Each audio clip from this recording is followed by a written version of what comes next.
Hello, my name is Sabrina. Welcome back to our book club.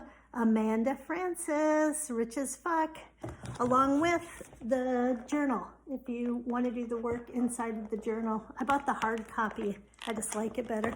But I want to just share a couple little things from the introduction in the actual book, and then share why I like the journal, in case you feel inspired to go buy the journal if you haven't bought it. But it's not required. You can just use a regular piece of paper or notebook, whatever you prefer. But in the introduction, Amanda's talking about unlimited, open to limitless possibilities. And she tells the story of how she you know how Abraham talks about pre-pave? We want to pre-pave. We want to imagine it as if. We want to walk as if. So Amanda would go to high-end hotels and get into the swimming pool, the spa area, and hang out. And she just imagined as if she was a person who could afford that hotel, who could be a customer at that hotel. And so she talks about her story of how when she had a totally different vibration, a totally different set point with money than what she has now. She talks about how she intuitively knew to go be around the energy of what she was wanting to summon to herself, what she was wanting to actualize to herself. And she tells that story. It's a great story, so you'll want to read that. But then she talks about that she didn't know how. Like, how do you become a match to this frequency of what's in your heart's desire? How do you pull something to you when you don't even have the recipe, when you don't even have the tools to do it? So she said a prayer, and the prayer said, she writes, "On the cusp of inspiration, I wrote this prayer.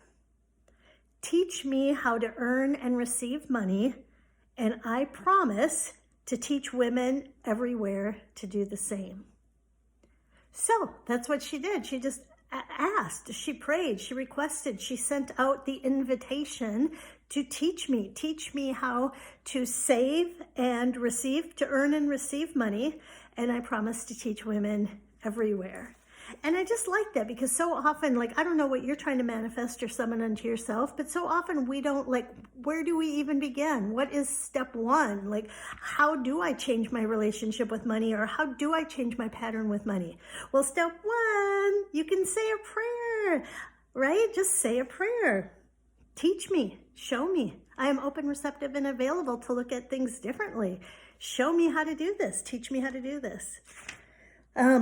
And then she says this, which I wanted to read directly from the book. She says, "I am an entrepreneur, business mentor, thought leader on the subjects of financial empowerment for women.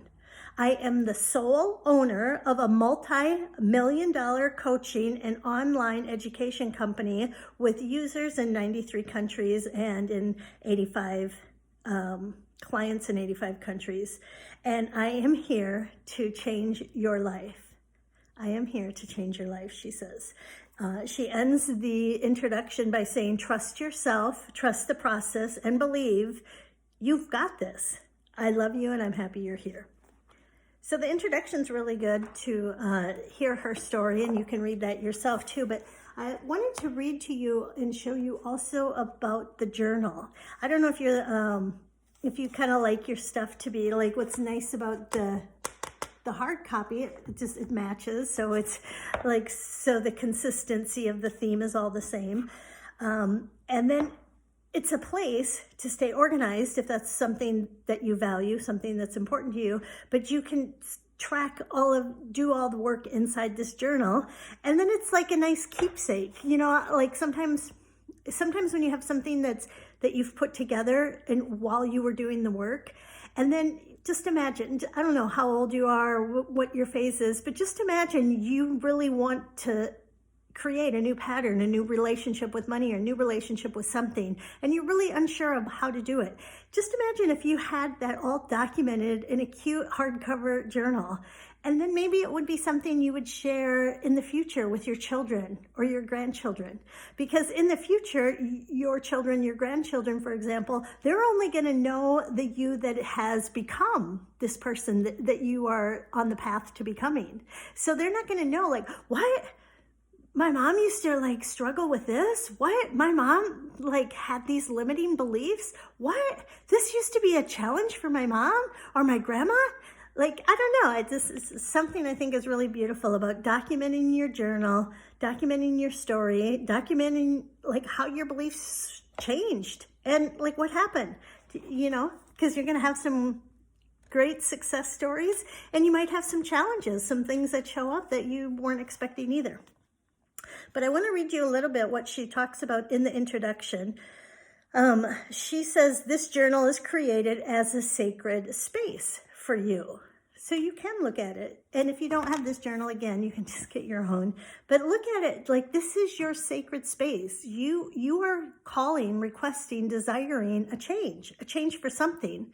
It may be about money. It might not be about money. But you are inspired to do something new, to create new patterns. And so create a sacred space to give you the support that can assist and help you create that new pattern, that new energy. She says, it's been designed to be a place to break through and move forward to create your life, the best life, designed and chosen by you. My intention with this journal is to give you a dedicated place to do the work, to activate your intuition, to get in touch with your desires, and to tell yourself the fucking truth about all you want and cast a massive version of your life now. And cast a massive version for your life now. I cannot wait to hear your magic and breakthroughs and stories. And then she says, I thought this was so cute. Okay, so she talks about that each chapter is going to have questions, right? So I'll just show you so this is chapter 1. I don't know if you can see, but there's some questions and then there's space to answer it. But she says, oh, P.S. This isn't about money. Did you think Rich as Fuck was about money? What? Did you think Rich as Fuck was a money book about money? She's like, P.S. This isn't a book about money. Now, of course, I love empowering you around money and helping you to rearrange your financial world while creating an entirely new experience and reality around money. It is literally my soul's purpose and my life's work. However, the real magic is this. This book and the accompanying journal will teach you to approach life with possibilities, to believe in yourself and trust yourself more deeply, to open up to create and see opportunities, to use your mind, emotions, and subsequent energy more intentionally, and to manifest the royal fuck out of your life. And therefore change the entire trajectory of your life and the lives and the generations of the women who will come after you, who will grow up in a different world because of you and the work that you're here to do. That is what we are doing. The work matters. So have fun, do your thing, and let's fucking go, she says. And see, isn't that interesting? Like she's saying the same thing I was thinking. Like, this could be like such a keepsake for your children and your grandchildren to see. Like, you've lived in a world where women had a lot of fear around money. Women made less money than men. Women, just our culture, it's starting to change, and we're here to help be the change. But our culture has given so much support and assistance to men, white men in particular. Not that they're bad, but they have just been given many golden opportunities. So as women stand up and as women are finding the secret sauce, as women are discovering how to break through patterns, how to up-level, upgrade, right? Then we can be a part of, we can be pioneers, right? We can be pioneers for these new patterns, and we can help be, right, the future. And maybe someday your child or grandchild will look at your journey and feel inspired that she too can live the life of her dreams. So we'll be meeting back here for chapter 1. So do your work, get your book, and start your reading, and we'll be back for chapter 1. Thanks, guys.